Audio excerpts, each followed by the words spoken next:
কুমিল্লা নাঙ্গলকোটের মৌকড়া ইউনিয়নের তিলিপ ছুপিয়া নুরিয়া আলী মাদ্রাসার নতুন গভর্নিং বডির সভাপতি ও সদস্যদের ফুল দিয়ে বরণ করেছেন মাদ্রাসার অধ্যক্ষ সহ শিক্ষকরা। রোববার মাদ্রাসার গভর্নিং বডির প্রথম আলোচনা সভার আগ মুহূর্তে নতুন এই কমিটিকে ফুলের তোড়া দিয়ে বরণ করে নেওয়া হয়।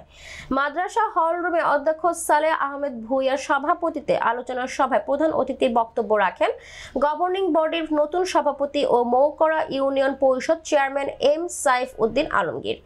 গভর্নিং বডির নতুন সদস্যরা হলেন প্রতিষ্ঠাতা সদস্য আবু নসর মোহাম্মদ মঈনুদ্দিন, শিক্ষানুরাগী নূর মোহাম্মদ আলমগীর, মোহাম্মদ জালাল আহমেদ, আনোয়ার হোসেন, এনামুল হক, সংরক্ষিত মহিলা সদস্য কুলসুম আক্তার, সাধারণ শিক্ষক সদস্য মোসাম্মদ আলমিনা আক্তার, ইব্রাহিম খলিল, আবুল কাশেম।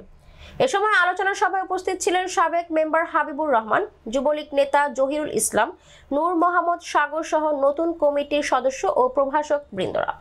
পরে আলোচনা শেষে মোনাজাত পরিচালনা করেন পীরজাদা আলহাজ হযরত মাওলানা নিজাম উদ্দিন আজাদী।